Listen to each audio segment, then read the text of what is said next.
जी, और ये मैं खुद कर रहा हूँ लोगों से, अगर कोई नहीं कर रहा तो मैं कर रहा हूँ कि यही फौजी, यही वर्दी, यही तन, यही सब कुछ होता है।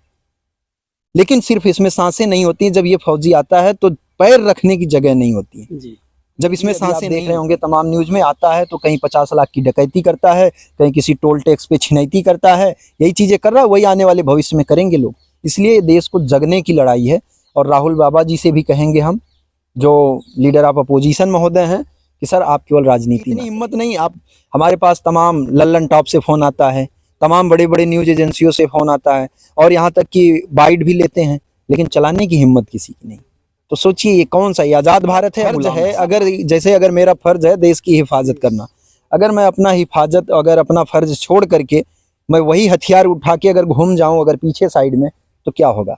तो सेम यही, अगर ये कराया जा रहा है ना, कराया जा रहा है। ये हम कह रहे हैं कि हमें शौक नहीं लगी है, हमें शौक नहीं लगी है घूमने के लिए। आज हमारे देश की मीडिया ऐसे बाइट लेती है, जो ये आजाद भारत है, नया भारत, अमृत भारत, पता नहीं क्या क्या इसके बखान किए जा रहे हैं।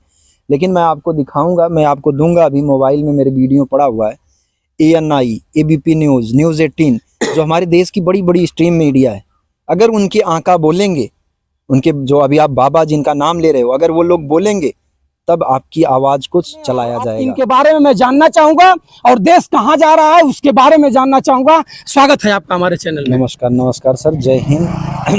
क्या नाम है आपका? वही जो आप अभी नाम ले रहे थे, हरिंदर फौजी जी। आप कहाँ से भर्ती हुए? यही बनारस बिहार सेना को बनाने। क्या आपको लग रहा है कि हमारी जो आवाज आप घूम करके आवाज उठा रहे हैं, इस आवाज को आप मुहिम तक पहुंचा सकते हैं? ये पहुंच रही है आलाओं कानों तक। बड़े बड़े आला जो मंत्री महोदय हैं, जो रक्षा मंत्री हैं, इनके आवाज पे जाकर के, इनके कानों तक, राहुल गांधी से मिल करके इनके कानों तक, लोगों के कानों तक पहुंचा के आ रहे हैं। लेकिन अब यही है कि जब तक इस पे हमारी हिंदुस्तान की जनता खुद नहीं जगेगी कि हमारी सुरक्षा के साथ इस तरीके से खिलवाड़ ना हो, और रक्षा मंत्री महोदय जी, इस पे बात होनी चाहिए, इस पे जांच होनी चाहिए, तब जाकर के इन चीजों की सुनवाई होगी, इन चीजों की जांच होगी। अब ये जनता को डिसाइड करना। हम अपना फर्ज निभा रहे हैं, अब हम यही उम्मीद करते हैं कि हमारे देश की जनता भी अपना फर्ज निभाएगी। जो आप एक सच्चे सैनिक से जो उम्मीद करते हो कि वो देश की सेवा करने जाता और नौकरी करने नहीं जाता, आज वो सच्चा सैनिक अपना फर्ज निभा रहा है। आज अगर वो वही गुलामी करता, वही लोगों के साथ मिल करके अगर वो काम करता, तो आज फर्स्ट क्लास उसे 50 से 60 हजार रुपए मिल रहे होते, और आज उसे हाथ में कटोरा लेकर के दर दर ऐसे भटकना नहीं पड़ता। और आने वाले 5-6 साल बाद, ये अग्निवीर भी मैं नहीं था, तो आने वाले 5-6 साल बाद मुझे फर्स्ट क्लास आराम से ताउम्र, जब तक मैं जीवित रहता, जब तक मेरी सांसें चलती, तब तक मुझे पेंशन मिलती, जो मैं अपने देश की हिफाजत के लिए, अपने लोगों की हिफाजत के लिए, ये कि नहीं इस तरीके से देश के साथ हो रहा है, देश की सुरक्षा को इस तरीके से खिलवाड़ किया जा रहा, तो यानी मैं अपना फर्ज निभा रहा हूँ। और मैं उम्मीद करता हूँ कि हमारे देश की जनता भी अपना फर्ज निभाए। तो मित्रों देखिए, फौज के नौजवान अपनी आवाज को लेकर के, अपने मुहिम को लेकर के मुकाम तक पहुंचेगा। विश्वास है कि मैं जनता के बीच जाऊंगा और जनता मुझे एक्सेप्ट करेगी, और एक्सेप्ट करके जनता इन बहरे कानों को सुनवाएगी। इस जो चश्मा लगा करके, काला चश्मा नेता परेता घूमते हैं, उनको जरूर एक संदेश देगी कि जाओ जाओ, लेकिन अपने सदन में इस फौजी की आवाज को उठाओ। लेकिन आज के नेता भी मित्रों, मैं बता दूं कि जैसा देश वैसा भेष। जनता के बीच आते हैं तो लंबी लंबी बात करते हैं, जब जीत के चले जाते हैं तो चिन्हने के लिए, पहचानने के लिए भी तैयार नहीं होते हैं। पूरे उत्तर प्रदेश को हम लोग छान चुके हैं, हर नेताओं को भी देख रहे हैं।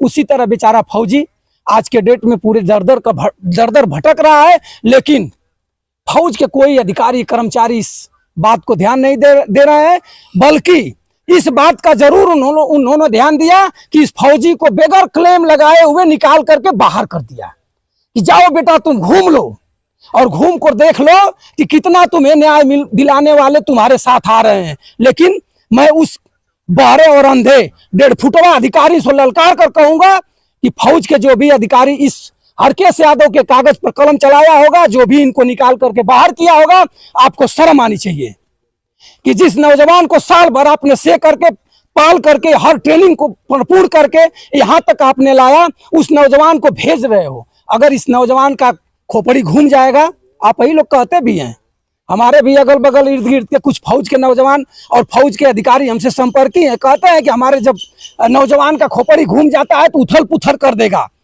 मित्रों, और मैं उस फौज के अधिकारी से जानना चाहूंगा कि इस नौजवान की जब खोपड़ी घूमेगी तो क्या करेगा, कहाँ जाएगा, पाकिस्तान से संबंध बनाएगा और उग्रवादी बनेगा, आखिर कहाँ जाएगा। वर्दी में आज नौजवान घूम रहा है, ये नौजवान वर्दी के भेष में कहीं भी जा सकता है, किसी भी नेता के यहाँ बैठ सकता है, किसी भी प्रचार प्रसार में घुस सकता है, जहां प्राइवेट लोगों की जाने के लिए सिक्योरिटी लगी है वहां भी वर्दी पहन कर जा सकता है। इसके लिए तुम अधिकारी क्या कर सकते हो, जो अधिकारी इसके कलम को, इसके कागज पर कलम चला करके इसको बाहर निकाला, क्या तुमको समझ में है? ये वर्दी पहन करके नौजवान घूम रहा है, इसको क्यों नहीं रोक रहे हो? बुलाओ, बैठाओ, समझाओ और इसका जो भी मामला है उसको जांच करो। जो आवाज उठा रहा है फौजी, उसको जांच करो। मैं मित्रों, आप लोगों से जितने हमारे मित्र दर्शक बंधु होंगे, इस वीडियो को जितने लोग देखते होंगे, इस वीडियो को ज्यादा से ज्यादा लोग शेयर करेंगे ताकि इस देश के पक्ष हो या विपक्ष दोनों नेताओं के पास पहुंचे, नरेंद्र मोदी जी हो या बाबा जी, दाढ़ी वाले बाबा जी भविष्यवाणी जो बोलते हैं, और अमित शाह और राजनाथ सिंह यही के हैं, हमारे बगल के ही चंदौली के हैं मित्रों। आप लोगों के यहाँ पहुंचे और हरकेश यादव फौजी नहीं है। अगर आप कहीं ये सोचते होंगे कि हरेंद्र यादव फौजी अकेले एक यादव वर्ग से होकर के मुहिम छेड़ रहा है, तो यही नहीं है। एक निकलेगा, दो होगा, दो निकलेगा, चार होगा, चार निकलेगा, 8 होगा और आप कहीं ना कहीं परास्त हो जाएंगे। उसके बाद आपको दौड़ाना पड़ेगा फौज के नौजवानों को कि जाओ खोजो किस जंगल में है, धनुआ मनुआ शेरपुर जंगल बिहार में है या कहीं जाकर के पाकिस्तान में है, आपको करना पड़ जाएगा। अधिकारी महोदय और देश के नेता लोग भाई, आप लोग जरूर इस वीडियो का संज्ञान लीजिएगा और फौजी है, फौजी को आप लोग बुलाइए और समझाइए और इनकी आवाज को उठाइए। जो भी पीड़ा है, आपका जो डिसिप्लिन होता है, जो आपकी सिक्योरिटी होती है, कभी बाहर नहीं आई है, लेकिन अब इस देश, इस शासन, इस प्रशासन के सत्ता में सब सिक्योरिटी फौज का धरती पर लोकल देहात में घूम रही है। इसको आप लोग रोकिए। मित्रों, आप इस वीडियो को ज्यादा से ज्यादा शेयर करेंगे, तब तक के लिए हरेंद्र यादव जी और कुछ कहेंगे? नहीं, बस यही कहेंगे सर कि इसकी जांच होनी चाहिए। आप लोगों से तहे दिल से शुक्रिया अदा करते हैं, अपने सभी देशवासियों से, कि इस आवाज़ को, आप लोगों को अपनी सुरक्षा को बचाने के लिए एक आवाज़ उठानी पड़ेगी। और रक्षा मंत्री महोदय से या प्रधानमंत्री महोदय से या जो भी जितने कर्णधार नेता हैं, हमारे लीडर ऑफ अपोजिशन हो या जो भी हो, उन्हें ये मैसेज देना होगा कि भारतीय सेना के साथ सिर्फ राजनीति नहीं होनी चाहिए। भारतीय सेना को राजनीतिक मुद्दा ना बनाया जाए। जैसे भारतीय सेना को अगर हर चीज़ों से अलग रखा जा रहा है, उसका एक सम्मान, उसका एक गौरव है, तो उसे वोट बैंक के लिए यूज ना किया जाए। कुछ दिन ऐसा होता था कि अगर आपकी जो वर्दी है, इस वर्दी धारण में अगर 2 4 5 लोग अगर कहीं निकल जाते थे तो लोग भाग जाते थे, आज भी भाग जाते हैं। लेकिन आप इसी तरह से वर्दी पहन करके और आम जनता में सिविल लोगों के साथ घूमेंगे तो इस वर्दी की कदर कहाँ जाएगी? और इसी तरह से आवाज उठाइएगा तो कदर कहाँ होगी? तो सर, ये हम नहीं कर रहे हैं ना, ये कराया जा रहा है ना, कराया जा रहा है। ये हम कह रहे हैं कि हमें शौक नहीं लगी है, हमें शौक नहीं लगी है घूमने के लिए। आज हमारे देश की मीडिया ऐसे बाइट लेती है, जो ये आज़ाद भारत है, नया भारत, अमृत भारत, पता नहीं क्या क्या इसके बखान किए जा रहे हैं। लेकिन मैं आपको दिखाऊंगा, मैं आपको दूंगा, अभी मोबाइल में मेरे वीडियो पड़ा हुआ है, ANI, ABP न्यूज़, News 18, जो हमारे देश की बड़ी बड़ी स्ट्रीम मीडिया है। अगर उनके आका बोलेंगे, उनके जो अभी आप बाबा जिनका नाम ले रहे हो, अगर वो लोग बोलेंगे, तब आपकी आवाज़ को चलाया जाएगा, देश के सामने तब रखा जाएगा। यानी जो गोदी मीडिया को हम लोगों के मुंह से सुनते थे कि आज हमारी मीडिया गोदी मीडिया, उसे मैं आपको अपने देश के लोगों को दिखा रहा हूँ कि किस तरीके से हमारी गोदी मीडिया सच में गोदी मीडिया है। जो हम सुनते थे उस चीज़ को दिखा रहे हैं कि उसे बताइए कि उनकी हिम्मत नहीं हो रही कि चीज़ों को सामने रख दे। अरे आपका फर्ज है, अगर मेरा फर्ज है देश की हिफाजत करना, अगर मैं अपना फर्ज छोड़ करके मैं वही हथियार उठा के अगर घूम जाऊं अगर पीछे साइड में, तो क्या होगा? तो सेम यही, अगर मीडिया वाले आज वही काम कर रहे हैं कि अगर आपका फर्ज है ना, आपको देश के मुद्दे को, किसी भी, अगर कोई जवान पीड़ित है, कोई आदमी पीड़ित है, हिंदुस्तान का कोई भी आदमी पीड़ित है, अगर वो अपनी बात, जब वो हर जगह से पीड़ित हो जाता है तो आप चौथे स्तंभ कहे जाते हैं आपके पास। अगर वो आपके किसी तरीके से आपके पास पहुंच गया अपने दर्द लेकर, आपका फर्ज है कि आप इसकी बात को सामने रख दें और उस पर जांच हो, दूध का दूध हो, पानी का पानी। लेकिन आपकी इतनी हिम्मत नहीं। आप, हमारे पास तमाम लल्लन टॉप से फ़ोन आता है, तमाम बड़े बड़े न्यूज़ एजेंसियों से फ़ोन आता है और यहाँ तक कि बाइट भी लेते हैं, लेकिन चलाने की हिम्मत किसी की नहीं। तो सोचिए, ये कौन सा, ये आज़ाद भारत है या गुलाम भारत? सब बाबा के जाल में फंस चुके हैं। अब ये तो देश को हमारे डिसाइड करना होगा, ये हमारे देश को डिसाइड करना होगा कि किसके जाल में किस तरीके से फंसाया जा रहा है। क्या कहेंगे आप प्रधानमंत्री जो बाबा दाढ़ी वाले हैं, उनसे क्या कहना चाहेंगे अपने तरफ? बस यही कहना चाह रहे हैं कि सर देश को गुमराह ना करें। देश की भारतीय सेना का इस्तेमाल आप जो लगातार करके और लगातार सत्ता में बने हुए हैं, सबसे ज्यादा अगर किसी ने इस्तेमाल किया तो आपने किया। आप 2019 में चुनाव से बिल्कुल दरकिनार थे सर, लेकिन आपको वही पुलवामा अटैक के नाम पर और वही देश के लोगों ने, भारतीय सेना का जो लोगों के दिमाग में, जो जहन में जो गौरव था, जो भारतीय सेना का जो सम्मान था, जिसकी बदौलत आपको फिर से लोगों ने देश की सत्ता, बागडोर, चेयर जो भी कह लो, आपको फिर से सौंपी थी। लेकिन उसी सेना को, उसी देश की सुरक्षा को आप अग्निवीर ला करके देश को गुमराह कर रहे हैं।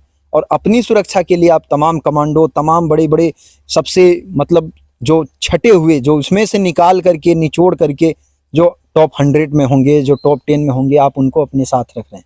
और देश की सुरक्षा को आप बोल रहे हो कि 4 साल की खोखली से सेना आप तैयार कर रहे हो।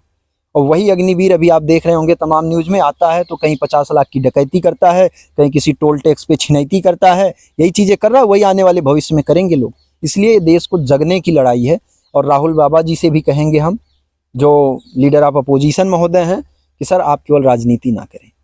आप जैसे भारत जोड़ो न्याय यात्रा निकाल सकते हो, भारत जोड़ो यात्रा निकाल सकते हो, तमाम सारी चीज़ें कर रहे हो, उसी तरीके से सच में भारतीय सेना बचाओ एक यात्रा क्यों नहीं निकाल सकते? लेकिन एक बात है भैया कि अगर फौजी मरेगा, फौजी शहीद होगा, फौजी किसी कारणवश अगर बॉर्डर पर अपने से खुद ने खुदकुशी कर लिया हो, लेकिन इस देश का नेता जाकर के उनके परिवार में माला पहनाएंगे, श्रद्धांजलि देंगे। लेकिन आप अगर कटोरा लेकर के घूम रहे हो तो कोई सांसद, विधायक और किसी नेता का एक हौसला नहीं बुलंद होकर आ रहा है कि चलिए भैया आपको मैं लोकसभा में आवाज उठा रहा हूँ। नहीं तो वही तो कह रहा हूँ ना कि चीजें तो यही है कि ये हमारे देश की जनता को सवाल करना चाहिए, ये हमारे देश के लोगों को लोगों का सवाल होना चाहिए कि यही फौजी, और ये मैं खुद कर रहा हूँ लोगों से, अगर कोई नहीं कर रहा तो मैं कर रहा हूँ कि यही फौजी, यही वर्दी, यही तन, यही सब कुछ होता है। लेकिन सिर्फ इसमें सांसें नहीं होती हैं। जब ये फौजी आता है तो पैर रखने की जगह नहीं होती है जी। जब इसमें सांसें नहीं होती हैं, और जब सांसें चल रही होती हैं तो ऐसा उसमें कौन सी दुर्गंध आ रही है कि आज कोई कंधे से कंधे मिला करके चलने वाला नहीं। क्यों ऐसा? ये हमारी अगर देश की जनता अगर आज खड़ी हो जाए, कह रहा हूं ना कि आज अगर हमारे देश के लोग अभी 100, 200 लोग, 500 लोग अभी साथ अगर खड़े हो जाएं, तो आज हम कह रहे हैं बड़े बड़े नेताओं की तांता लग जाएगी, लाइन लग जाएगी कि हम न्याय दिलाएंगे, हम न्याय दिलाएंगे, हम आपकी आवाज उठाएंगे। तो ये देश की जनता जिसके साथ जहां खड़ी हो जाती है वहां पे लोग खड़े हो जाते हैं। तो मित्रों, नेता राजनीति करेगा, नेता फौज के ऊपर, फौजी जब फौज में शहीद होकर आएगा तो जरूर माला पहनाएगा, लेकिन एक जिंदा फौजी, एक चलने फिरने वाला फौजी, एक लड़ाकू फौजी जब वर्दी पहन करके आम पब्लिक में जाएगा तो कोई नेता के पास जिगर नहीं है। इनके जौनपुर में अनेक प्रकार के नेता हैं। केवल जौनपुर की ही बात नहीं सर, मैं तो कह रहा हूँ कि इनके जौनपुर में अनेक प्रकार के नेता हैं, और ऐसे ऐसे नेता हैं मित्रों कि नरेंद्र मोदी जी के यहाँ बैठते हैं। हारे हुए चुनाव नरेंद्र मोदी जी उन्हें जिताते हैं, लेकिन इनका जमीर नहीं जगता कि इन फौजी को मैं ले जा करके और लोकसभा, विधानसभा में इनकी आवाज उठाएं और न्याय दिलाएं। उनसे मतलब क्या है? अगर यही आज नौजवान इनकी लाश आती, कहीं ना कहीं कोई दुर्घटना घट जाता, तो वही फौजी सबसे पहले बिना खाए पिए, बिना नहाए धोए चले जाते हैं मित्रों फॉर्च्यूनर स्कॉर्पियो से, और जा करके परिवार में बैठ करके बहुत किस्म किस्म के लोग बात करते हैं और चेक भी देते हैं। लेकिन जब तक के फौजी अपने न्याय के बारे में बात कहेगा, ये नेता नहीं करेंगे। इसलिए कि इनको पता है कि इनकी मैं आवाज उठाऊंगा तो मैं पंगुड़ हो जाऊंगा। ये फौज के जवान है, और मित्रों आप इनको वायरल जवान है, और इनको ज्यादा से ज्यादा इस वीडियो को शेयर करिएगा ताकि हमारे देश के दाढ़ी बाबा के यहाँ पहुंचे और दाढ़ी बाबा इस मामला पर संज्ञान लें। तब तक के लिए बंसराज यादव का सादर प्रणाम स्वीकार करें। जय हिंद, जय भारत।